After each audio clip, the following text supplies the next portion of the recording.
What's good? What's good? We back live. Triple P, Paul Pickett podcast. You get a sip of my water while y'all doing that. While I'm doing that, hit that subscribe button at right hand corner. If you're on YouTube, if you're on Facebook, Instagram, hit that follow. You're watching us on TikTok, hit that follow. Get in a few things. I'm gonna bounce back and forth NFL to basketball. First, Tebow signing with the Jags. Oh man, like it's just tough, man. I mean, like Tim Tebow's a nice guy and all, but you never heard of nothing like this ever. This guy been out the league for 8 years. 8 years. I didn't even realize he been out the league that long. 8 years. Because time. I mean, time flies, man. So I didn't realize he was at the league 8 years already. They're signing this guy as a tight end to the Jacksonville Jaguars, who he's never played a tight end ever. Um, I guess for the last 8 years he's been trying to become a tight end. I don't know. It does look like um, some kind of privilege going on. I don't want to say like white privilege, but um, his coach, his college coach is the head coach now at the Jaguars. There's definitely some friendship privilege going on. Um, I don't know, man. To be honest with you, I would like to see I would like to see this work out. Just cause everybody there's a lot of people that's just already saying this ain't gonna work. It doesn't make sense. It's crazy. So they're rooting against them. So I would like to see it work. Just cause you know everybody's rooting against them, except the Tim Tebow fans, which I'm not a Tebow mania fan. But I just how can anybody understand this move from the Jacksonville Jaguars except to try to sell tickets? Or I don't get it. Like your old college coach is now the head coach, and you need a job. I don't know. You need a paycheck. Even though I thought he already had a paycheck from ESPN. Um, Basketball. Jalen Brown out for the season. Celtics are done. Boston Celtics is done.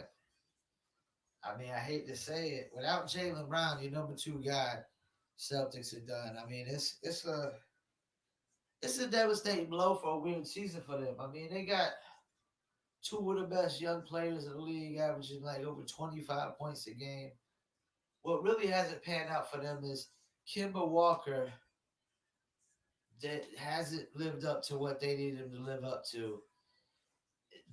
If they had Kyrie Irving, they'd be so much better. Now that I think about it. Um, and when the Hornets got rid of Kimba, like I almost was like, why didn't it just pay him? But now we get it. We get it. Hit that subscribe button in that right hand corner. Yeah, they obviously somebody on the Hornets seen this coming. They seen Kimba's starting to fizzle out the injuries. I mean, he's been injury prone like crazy of late. So yeah, the Kimba Walker has not panned out for them. Uh, to be honest with you, they should have kept Terry Rozier. Boston would be so much better if they kept Terry Rozier. Like, cause Terry Rozier been balling out for the Hornets. He been balling. Scary Terry been balling out for the Hornets. Lakers in the play-in.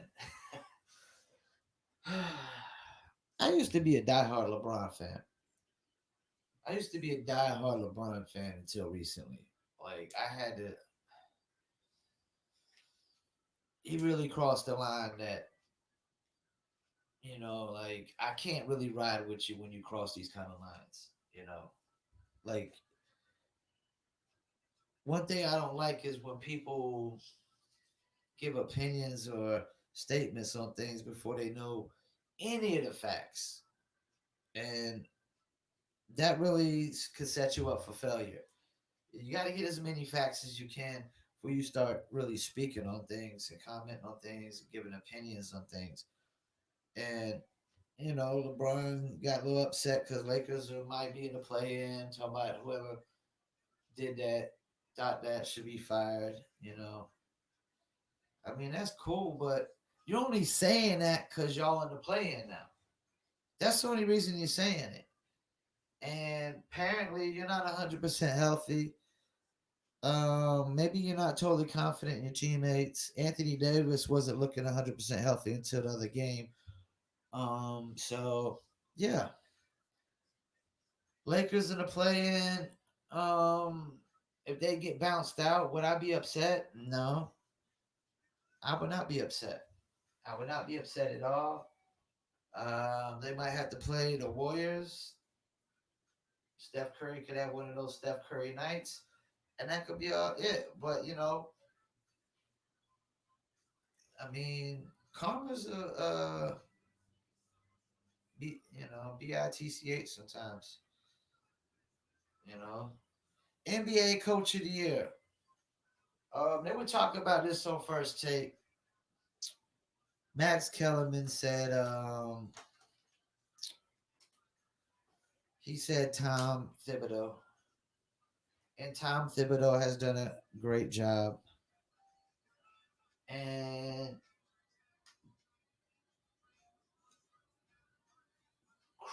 I think Chris Canny, I think is his name, said the coach Monty Williams for the Phoenix Suns, and I was actually thinking it was Doc Rivers.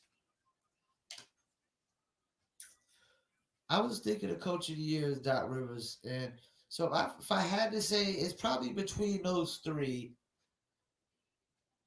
And the fact that the Suns, I know Max Kellerman said he thought the Suns were going to be this good. Nobody on the planet thought the Suns was going to be the number two in the West. Anybody who thought the Suns, and nobody said that. Nobody on the planet said they're going to be number two in the West next year just because they got Chris Paul. Nobody thought that. We thought, yeah, they're in there. They're 4 or 5 seed. They're number two. Possibly could be number one. So, yeah, I might have to go with Monty Williams as coach of the year. Monty Williams, coach of the year. Tom Thibodeau, I like what he's doing over there with the Knicks. Um, they're playing hard, they're playing tough. But I'm gonna have to go with Monty Williams, yeah, for the Suns, NBA Coach of the Year. I'll go ahead and say Tom Thibodeau second, and Doc Rivers third, and whatnot. Julio Jones, back to some NFL. Julio Jones still might get traded. I don't get the Hawks. I mean the Hawks. I don't get the Falcons. Ever since y'all were in the Super Bowl, I don't get y'all. I mean, like I look at the Falcons on paper. On paper, whew, Matt Ryan, Julio Jones, Calvin Ridley, and Pitts.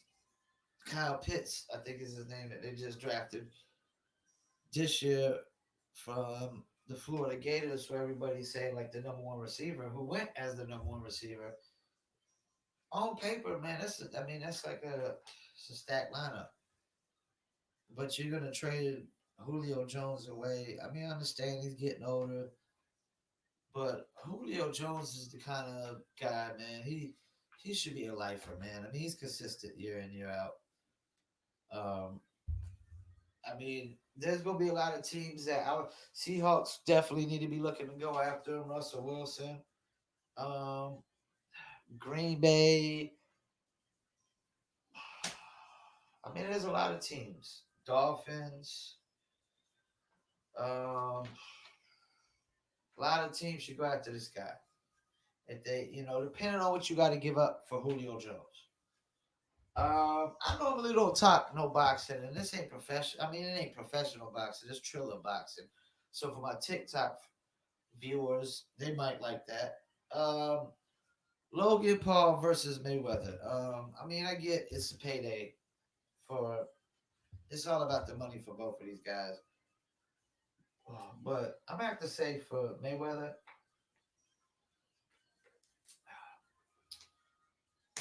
this is one time I hope he loses. I don't know, like I get Mayweather, flawless boxer, but I'm looking at the size, I'm looking at the age. I mean, it could like some of it already looks staged, so I mean they could have this fight staged. Who knows? It could already be predetermined, you know. But I think Logan Paul's gonna try to beat Mayweather. And if Mayweather loses, oh my gosh, that would be terrible. That's that and Tebow. That and Tebow is the two things I want to see happen. I want to see Logan Paul beat Mayweather. I want to see Tebow be successful in the Jags.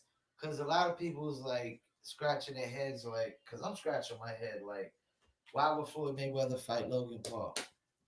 Why would Tebow go to the Jags? You know, I know why he would go to the Jags, but why would the Jags want him? I get Urban Meyer as a coach, but I mean, why? I don't get it, you know. But Logan Paul versus Mayweather, this could be like, this could make Logan Paul even more, and this could break Mayweather.